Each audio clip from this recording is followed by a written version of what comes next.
Good morning students. BSc part 1 zoology class में आपका स्वागत है। बीएससी पार्ट 1 में जूलॉजी यानी जंतु विज्ञान का पाठ्यक्रम आपको व्हाट्सएप ग्रुप पे भेजा जा चुका है। पूरा सब्जेक्ट 3 पेपर्स में डिवाइडेड है, paper first, paper second and paper third. Paper first and second जो हैं इनमें इन्वर्टिब्रेट या नॉन कॉर्डेट एनिमल्स का डिटेल स्टडी जो है आपके सिलेबस में है, यानी कि फाइलम प्रोटोजोआ से लेकर के porifera, coelenterata, platyhelminthes, aschelminthes paper first में आपको पढ़ना है। और annelida, arthropoda, mollusca and echinodermata 4 phylums की डिटेल स्टडी जो है पेपर सेकंड में हमने को कर दी है। पेपर थर्ड जो है वो सेल बायोलॉजी या कोशिका विज्ञान से रिलेटेड है। तो हम अपनी बात शुरू करते हैं पेपर सेकंड से। मैं Indira Saharan, department of zoology से आप सभी का वेलकम। और अब शुरू करते हैं पेपर सेकंड। पेपर सेकंड यानी higher non chordata. Higher non chordata का ये जो पेपर है इसमें टोटल सिलेबस को 5 यूनिट्स में बांटा गया है। फर्स्ट यूनिट शुरुआत करते हैं फाइलम एनेलिडा से।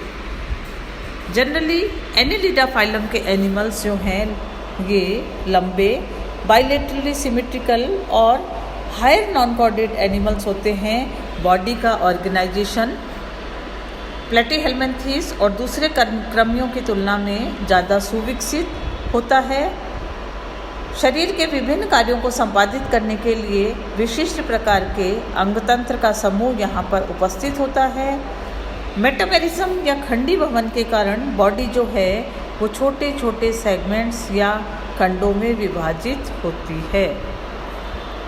अब बात करते हैं फाइलम एनेलिडा के कुछ सामान्य लक्षणों की। प्रकृति और आवास, हैबिट और हैबिटेट के हिसाब से अधिकांश जंतु एक्वेटिक यानी जल में रहने वाले होते हैं। कुछ जंतु स्थलीय टेरेस्ट्रियल यानी ज़मीन पर भी रहते हैं। कुछ प्रजातियां स्पेशली परजीवी या पैरासाइट के रूप में ही जीवन व्यतीत करती हैं।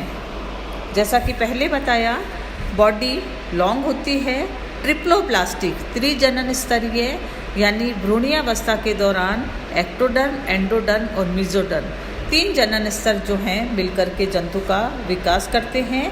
द्विपार्श्व सममिति बाइलेटरल सिमेट्री पाई जाती है।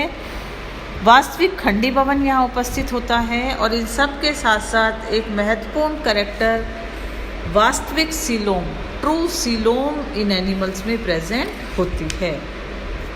Coelom body cavity lined by mesoderm. Coelom या देह गुहा किसे कहते हैं? शरीर में पाई जाने वाली ऐसी गुहा जिसके चारों ओर मेसोडर्म का अस्तर या आवरण उपस्थित होता है। ये परिभाषा महत्वपूर्ण है और इन सभी टर्म्स को हमें बार बार हायर नॉन कॉर्डेटा के रेफरेंस में पढ़ना है। बॉडी की आउटर कवरिंग या देह भित्ति, बॉडी वॉल जो है इसमें कॉल्यूमिनर एपिथेलियल स्तर यानी कि स्तंभीय उपकला कोशिकाओं की बनी हुई अधिचर्म एपिडर्मिस उपस्थित होती है। बॉडी के ऊपर क्यूटिकल का आवरण भी पाया जाता है।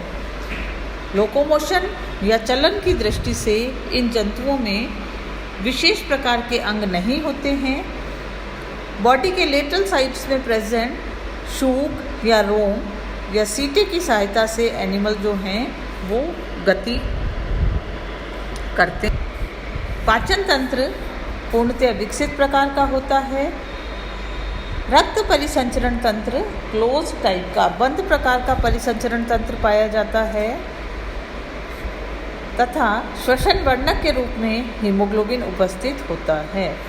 श्वसन क्रिया रेस्पिरेशन के प्रोसेस को परफॉर्म करने के लिए त्वचा की मदद से या गिल्स की सहायता से श्वसन क्रिया संपादित की जाती है। उत्सर्जन तंत्र जो है उसके निर्माण में प्रोटोनेफ्रिडिया आदिम प्रकार के वृक्क जो होते हैं वो यहाँ पर इस कार्य को संपादित करते हैं। तंत्रिका तंत्र नर्वस सिस्टम सिंपल टाइप का होता है। प्रमस्तिष्क गुच्छक या सेरिब्रल गैंग्लियंस यहाँ उपस्थित होती हैं और इसके साथ साथ नर्व कॉर्ड, तंत्रिका रज्जु और छोटी छोटी तंत्रिकाएं पूरे शरीर में फैली हुई होती हैं। ये जंतु उभयलिंगी हर्मेफ्रोडाइट अथवा एक लिंगी यानी कि मेल और फीमेल नर और मादा अलग अलग होते हैं। जीवन चक्र के दौरान लार्वा अवस्था उपस्थित हो भी सकती है और नहीं भी उपस्थित होती है। एक महत्वपूर्ण बात, इन जंतुओं में पुनरुद्भवन या रीजनरेशन की प्रवृत्ति पाई जाती है। तो ये था फाइलम एनेलिडा के जंतुओं के कुछ सामान्य लक्षणों के बारे में कुछ जानकारी। फाइलम एनेलिडा नाम जो है एनुलस या रिंग्स के आधार पर रखा गया है। ऐसे जंतु जिनके शरीर के ऊपर छोटे छोटे वलयनुमा रिंगनुमा संरचनाएं उपस्थित होती हैं, उन जंतुओं को फाइलम एनेलिडा में रखा जाता है। सामान्य लक्षणों की हमने बात की। अब अगली क्लास में हम इस फाइलम का क्लासिफिकेशन पढ़ेंगे। धन्यवाद।